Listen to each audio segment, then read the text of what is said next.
చుట్టుముట్టే కట్టుకథలు, జవాబులేని ప్రశ్నలు, పరిష్కారం దొరకని సమస్యలు. ఇప్పుడు అన్నింటికీ సమాధానం దొరుకుతుంది.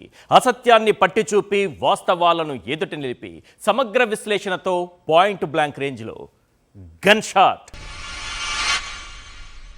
రాజధాని పేరుతో అవినీతి చేయాలంటే సింగపూర్ మోడల్, లిక్కర్ పేరుతో అవినీతికి ఆఫ్రికా మోడల్ ఏదైనా కరప్షన్ మాత్రం కామన్. ముందుగా ఒక అద్భుతమైనటువంటి వ్యవస్థ పైన, అవినీతికి తావులేని విధానం పైన బురద చల్లాలి. అది పిచ్చి కుక్క అని ముద్ర వేయాలి.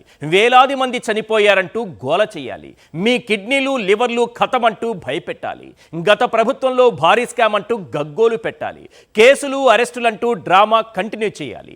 అందరి చూపు అటువైపు ఉన్న సమయంలో ఇటు భారీ కుంభకోణానికి తెరతీయాలి. చంద్రబాబు స్టైల్ రాజకీయం ఇదే. ఇప్పుడు రాష్ట్ర వ్యాప్తంగా గుప్పుమంటున్న నకిలీ మద్యం కంపు కుంభకోణం చెబుతోంది కూడా ఇదే.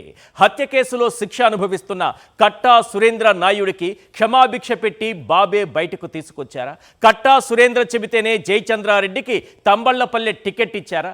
ఎన్నికల ముందే నకిలీ మద్యం కుంభకోణానికి స్కెచ్ గీశారా? ఈ నకిలీ మద్యం స్కామ్ కోసం ఆఫ్రికా మోడల్నే ఎందుకు ఎంచుకున్నారు? అక్కడ ఎంత సులభంగా నకిలీ మద్యం తయారు చేస్తారు? ఈ నకిలీ మద్యం కుంభకోణం వెనుక అసలు సిసలు కింగ్ పిన్ ఎవరు? తేల్చేద్దాం గన్ షాట్గా. మొదట జగన్ హయాంలో ఒక్క ప్రభుత్వ మెడికల్ కాలేజీ కూడా నిర్మాణం కాలేదన్నారు. ఆ తర్వాత ఒక్క పాడేరుకు నేనే ఆపరేషన్ చేశా అన్నారు. దాని తర్వాత ఆహా ఓహో అనేలా మెడికల్ కాలేజీలు ఎక్కడా అంటూ మంత్రులు ప్రెస్ మీట్ల మీద ప్రెస్ మీట్లు పెట్టారు. అయినా ప్రజల్లో వచ్చిన వ్యతిరేకత తగ్గలేదు. దీంతో రాజధానికైతే లక్షల కోట్ల అప్పులు చేస్తాం కానీ మెడికల్ కాలేజీలు పూర్తి చేసేంత డబ్బులు మాత్రం లేవు అన్నారు. కాలేజీలకు అసలు అనుమతులే లేవని స్పీకర్ స్థానంలో ఉన్న వ్యక్తి పచ్చి అబద్ధాలాడారు. అయినా లాభం లేదు, వ్యతిరేకత తగ్గడం లేదు. ఇక ఎల్లో మీడియా డిబేట్లలో కూర్చున్న టీడీపీ నేతలైతే ఫ్రస్ట్రేషన్ తట్టుకోలేక రాష్ట్రానికి మెడికల్ కాలేజీల అవసరమే లేదు, ఇప్పటికే మెడికల్ కాలేజీలు ఎక్కువైపోయాయి, మెడిసిన్ చదవడం ఒక ఫ్యాషన్ అయిపోయింది, మోజులా మారింది అంటూ నోటికొచ్చినట్లు మాట్లాడుతున్నారు.